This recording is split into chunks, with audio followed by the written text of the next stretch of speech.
Maraming salamat, Mr. President. Maraming salamat, Acting Majority Leader. Good afternoon, esteemed colleagues, mga kababayan, mga kaibigan. Magandang hapon po sa ating lahat. Today, it's an honor to address you, Mr. President and distinguished colleagues, to sponsor an audacious policy that will enable us to leapfrog internet access in the Philippines. I stand before you to sponsor Senate Bill number 1277 in substitution of SB numbers 58, 190, 816, and 1050, entitled an act establishing the free internet access program in public spaces in the country and appropriating funds thereof, otherwise known as the Free Internet Access in Public Places Act, which seeks to install free internet access points in public places all throughout the country. Mr. President, mga kaibigan, meet Jose. Jose wishes to escape the city and travel the entire Philippines to discover with his own eyes the wonders of our country. Jose will not let work stop him. He can work remotely and send his reports via email. Jose won't even let his girlfriend stop him. They can always message one another and even go on video call dates while he is away. All Jose is waiting for, Mr. President, is for internet in the Philippines to be available in every island, mountain, and valley. Mr. President, napaka-importante ng internet sa buhay natin. Para kay Jose, ito importante para makapaglibot sa Pilipinas, mag-post ng selfie sa mayon, magtrabaho mula sa kubo at makipag-online date sa gitna ng mangrove sa Palawan. Para sa iba nating kababayan, ito'y mahalaga para makausap at humingi ng payo mula sa amang nagtatrabaho sa Saudi. Para sa mga call center agent, ang internet ang nag-uugnay sa kanila at kanilang mga kausap abroad. Para po sa mga freelancers, ito'y kailangan para makausap ng maayos ang kliyente at mapadala ang hinihinging trabaho. Para po sa mga negosyanteng Pinoy, ito'y nagagamit sa pagbebenta ng gamit o paghahanap ng mga bagong supplier. Para po sa maraming unemployed, ito'y importante para makapag-apply sa mas maraming trabaho online. Para po sa mga guro at para sa mga mag-aaral, ang internet ang pinanggagalingan ng research, ng learning materials at makabagong modules. And yet, Mr. President, only about 52.6% of Filipinos have access to internet services. Compared to our neighbors, we are lagging behind in internet access. The same study shows that 81.3% of Singaporeans, 68% of Malaysians, and 60.1% of Thais can access the internet. For this reason, Mr. President and distinguished colleagues, it is imperative that we institutionalize this very important platform to improve access to quality internet in the Philippines and provide free internet connectivity in public spaces. This bill, Mr. President, mandates the establishment of the necessary infrastructure, equipment, and end-user platform needed to give all Filipinos free internet access in public spaces. Under this act, all national and local government offices, public schools from elementary to tertiary, public transport terminals, public hospitals, public libraries will have internet access. The DICT will be charged with developing a plan and a timeline for the rollout of this program. They shall also take the lead in coordinating with local government units to ensure the on-ground implementation of the program. And most importantly, Mr. President, the DICT shall be authorized to streamline the process for the application of permits and certificates for the construction of infrastructure and installation of equipment necessary, a major hurdle faced by companies seeking to build internet infrastructure. To address this, Mr. President, national government agencies and local government units will also have the responsibility of coordinating with the DICT and DILG to fast-track these permits and certificates necessary for the program's rollout. They shall be in charge of maintaining and safeguarding the program and its equipment with a designated on-site coordinator. Offering Filipinos free, high-quality internet access in public places is going to revolutionize the way that we go about our day and open our minds to boundless possibilities for how we can make our lives, our families, and our communities better. Mr. President, nung nakarang buwan, nakapunta po tayo sa Bacolod at nabisita po natin ang Alegria Elementary School, kung saan nakilala ko po si Barrief. Siya po yung grade 6 student na member rin ng Student Council. Kasama po siya dun sa aming roundtable discussion, kasama ng mga guro, administrador at mga magulang ng eskwelahang yon. Sa lahat-lahat po, sa dinami-dami na mga kakulangan dun sa kanilang eskwelahan, isa lang po yung kanyang hiniling dun sa aming roundtable discussion. Ang hiniling po niya, sana po meron silang internet connection sa kanilang paaralan para po magawa nila ng mabilis at maayos ang kanilang mga school project. Mr. President, 26% lang po ng ating public schools ang may access sa internet. At yung iba pa po dito, sa 26%, nakakakuha po ng internet gamit ang USB dongle. Mr. President, distinguished colleagues, now is the time to invest completely in developing our internet quality and bringing this powerful tool to every port, every station, every park, every museum, and every classroom, more importantly, in the Philippines. Imagine tourist sites with free internet access where travelers from here and abroad can read up on historical sites and post beautiful photos of our country on social media. Imagine our museums with free Wi-Fi and downloadable applications so visitors can learn more about our arts and culture and our history. Imagine strolling through public parks and connecting to free internet so you don't have to worry about whether you're missing out on important emails. Imagine getting last-minute work done at the airport or seaport while waiting to go on your next adventure. And imagine, Mr. President, hundreds of state universities and thousands of public schools with access to world-class learning materials and educational videos, making the most out of the World Wide Web to enhance learning. Kung hindi po ngayon, kailan pa? Ang internet po ay maaaring maging susi sa pag-unlad ng bawat Pilipino at susi po sa pagtupad ng Philippine travel dreams ni Jose. Let's pass the Free Internet in Public Places Act and arm Filipinos with the power of connectivity, the power of information, and the power of education. Maraming salamat, Mr. President. Maraming salamat, distinguished colleagues. Thank you, Senator Aquino. Mr. President, the minority floor leader, Senator Ralph Recto, made a reservation to deliver his co-sponsorship speech on the measure. I move to recognize the minority leader, Senator Ralph Recto. Is there any objection? There being none, Senator Recto is recognized for that purpose. Thank you, Mr. President. Thank you to our majority leader. Mr. President, when the Senate first convened in a rented house near Malacanang 100 years ago, its 24 members were summoned by telegram or by post, which took days to arrive.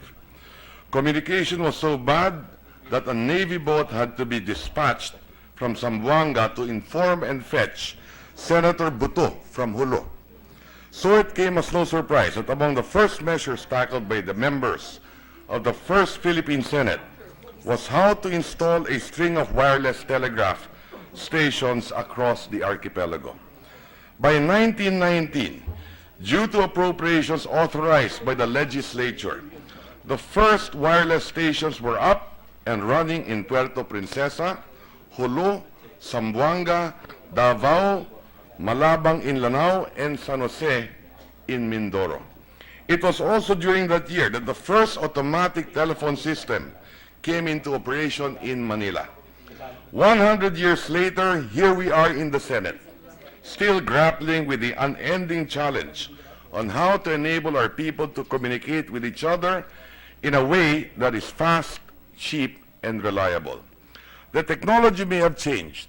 The copper wires of yesteryears have been replaced by fiber optics, and the smartphone that fits snugly in our pocket is a telegram station, phone booth, cinema house, TV, computer rolled into one. And while we have been able to talk to a man standing on the moon and send commands to a satellite 18 billion kilometers away in space, here on Earth, in this country, many people are still on the wrong side of the digital divide, unable to enjoy the full benefits of ICT, which is sad because broadband ought to be the third utility after water and power. The UN itself has proclaimed internet access as a basic human right.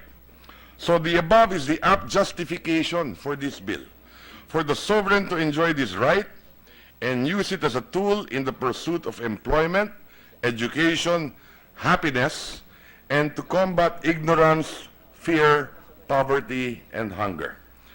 Others may deride free public Wi-Fi hotspots as populist-driven conveniences. Sadly, those who embrace this falsehood have not been able to fully grasp the empowering potential of ICT. Because the only way to view free Wi-Fi hotspots, my friends, is to treat them for what they are, as a form of liberation technology. Yes, trolls, fake news purveyors, and manufacturers of weapons of mass destructions ride on the same technology platform. But the damage to individual brains or collective consciousness they inflict is far smaller than the greater good that ICT brings. For every troll farm, there are millions of farmers whose lives have been made better by ICT. And in schools, the online education student gets, hopefully would build up their intellectual resistance to ignorance being aggressively peddled. This bill was envisioned to create Wi-Fi hotspots to do social good, and not for the sole purpose of allowing anyone to post only Instagram photos or selfies on Facebook. This will be set up in public hospitals so that if you're the son of an OFW in Italy, you can update your mom via Viber on the recovery of a loved one who has been stricken ill. Or if the hospital staff would like to transmit a patient's data, then there's a facility for that as well. This will be set up in schools to enrich learning so that both teachers and students could tap into the infinite sources of knowledge available online, and in libraries to promote reading. This will be set up in airports so that the loud brass band waiting for you would be advised to keep it down because your flight is delayed as usual. This will be set up in MRT stations so you can message your hot date with sad emoticons that you will be late because one of the last struggling coaches of MRT has broken down again.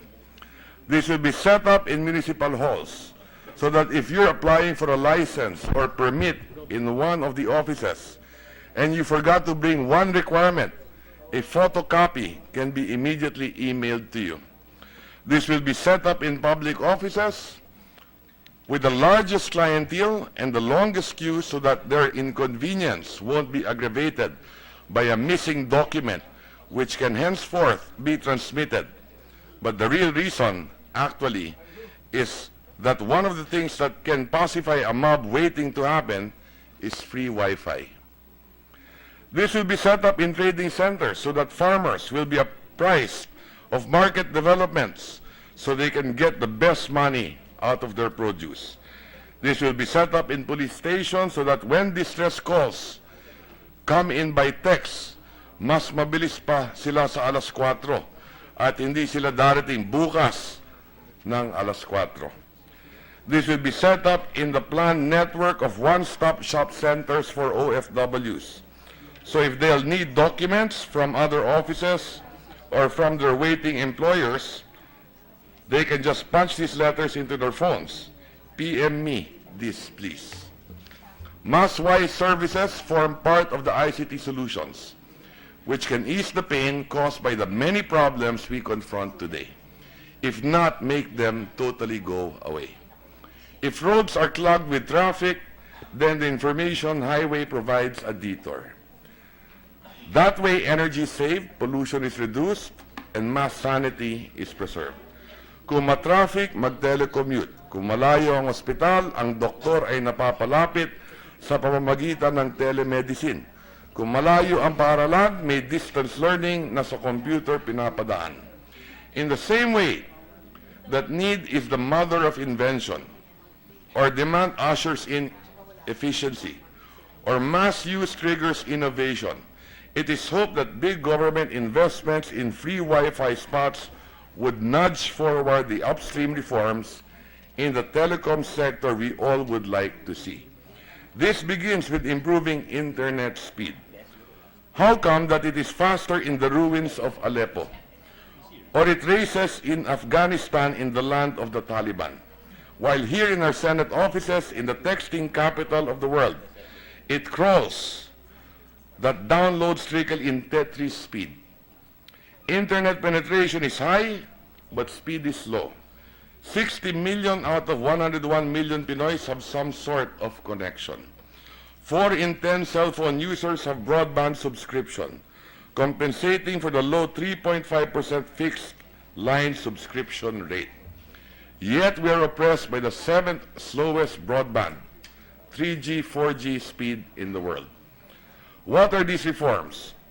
Mary Grace Mirandilla Santos, an ICT policy researcher, enumerates some.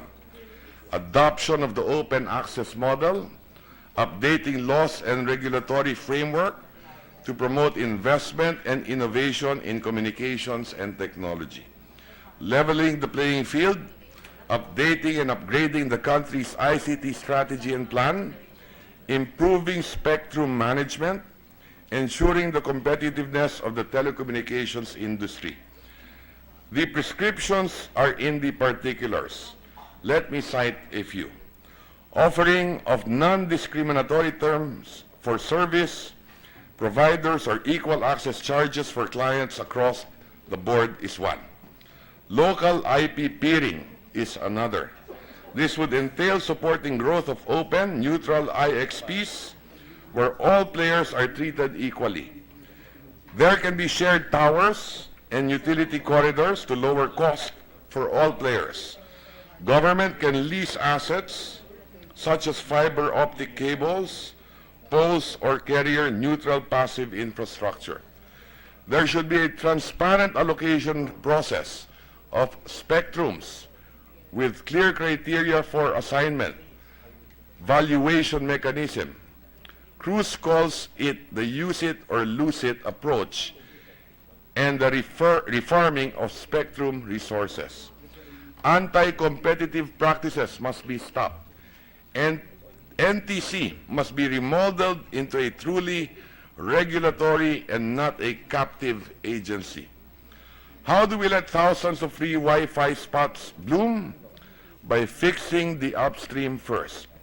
If this bill will provide the gateway and the impetus for reforms propelled by the critical mass of users, then it is the greatest value service it can provide. The bottom line is, we cannot divorce the subject of this bill with the larger business environment under which it will be built. This bill goes beyond installing taxpayer-funded free Wi-Fi spots, like the creation of the DICT. It forms part of the must-dos to future-proof our country.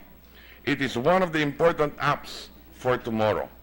Our capacity to create jobs, grow our economy, train skilled people, and feed our country will rest on our ability to expand our ICT capability, open Wi-Fi spots included.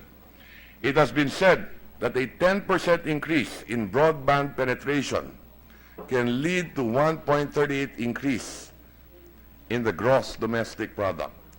Another study showed that a 0.5 Mbps increase in internet speed hikes household income by $800 per year in less developed economies. ICT-reliant companies provide the third largest source of dollars after electronics and OFW remittances.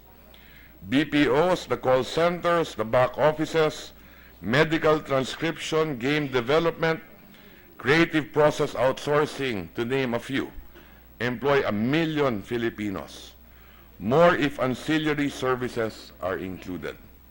1 in 4 jobs today are occupied by knowledge workers.